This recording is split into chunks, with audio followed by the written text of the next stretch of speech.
The COVID-19 pandemic has been an extraordinary challenge for both the NHS and society, as we know, and throughout this the DSAA team have worked extremely hard to make sure that patients and their families stay at the centre of all that we do. Our clinical team, in an evidence-based way, have stayed close to the challenge. They've stayed close to patients, and with the support of the kind donations to the DSAA charity, our critical care team, our outreach car and our patient and family liaison nurses have managed to continue full service. We have together achieved 19 hours a day, 7 days a week critical care service throughout the pandemic. This continuity of service has been enabled because DSAA are clinically governed by the NHS Ambulance Service, South Western Ambulance Service NHS Foundation Trust. We therefore operate as an NHS critical care asset. Significant further resilience is provided by our very close collaboration with our local and regional hospitals and our NHS clinical networks.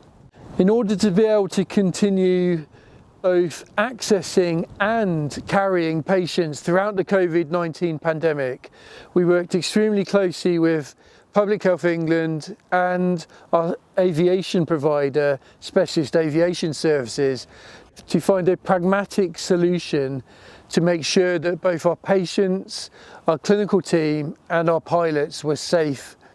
When COVID came along, we were very keen to carry all the patients that we could, but one thing was stopping us was the advice from the South West Ambulance Service and Public Health England that we needed a barrier between the cabin and the cockpit. And if we look inside the cabin, you can now see the white plastic sheeting which is sealed along all the edges. So we've had to come up with a procedure whereby now, once we've put the patient onto the stretcher, we then have to start one of the engines, get the air conditioning system going, and at that point, after a few seconds, it will then stop funneling air between the cockpit and cabin, and at that point we can then push the patient in.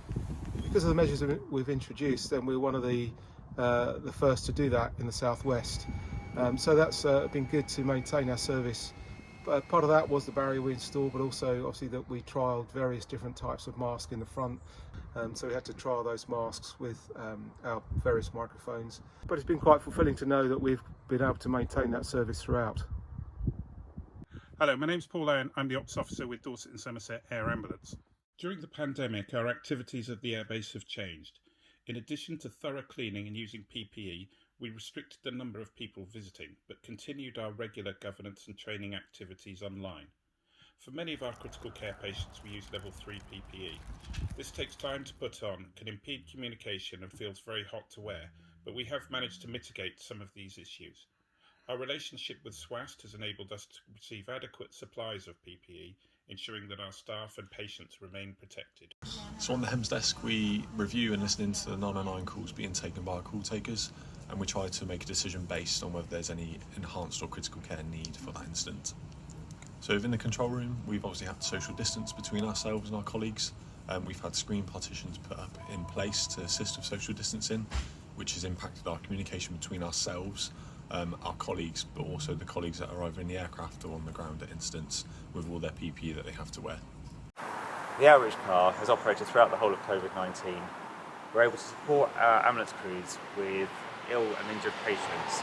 We bring extra equipment such as the Lucas machine, which takes away the physical exertions of CPR, and we're also able to assist the critical care team en route by preparing the patients, but also allowing the critical care team enough time to don their full PPE, which makes it a lot safer, and the patient can then receive critical care in a timely manner. Myself and my colleague Kirsty support patients and families in making sense of their experiences. Alongside this, we signpost to relevant charities to give specialist support and have started introducing a peer support service where past patients and families share their experiences and their journey to help provide support. We also meet with bereaved families and offer a debrief and facilitate meetings with the crew if this is appropriate. So obviously, because we haven't been able to see patients and families face to face, we've been picking up the phone and calling families at home, offering support during this time because they haven't been able to visit their loved ones in hospital. And we've also provided some FaceTime for the smaller children and families who want to have a video call. The Dorset and Somerset Air Ambulances charity team has also had to respond to the challenges of COVID to ensure that our service continues to be provided without interruption. We reduced the number of staff in our offices to a minimum by introducing remote working, and we very quickly refocused our efforts to take advantage of digital solutions to fundraising.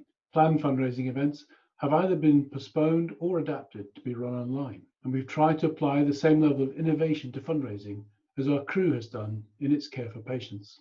Through collaboration within the NHS, we have achieved complete continuity of a pre-hospital critical care service for the region throughout the COVID-19 pandemic, and provided life-saving care to hundreds of patients with the most severe illness and injury during this time. Our staff and volunteers have risen amazingly to this challenge, and we've been humbled by the level of support given by the people of Dorset and Somerset. Together we will ensure that our life-saving service continues to be there when needed.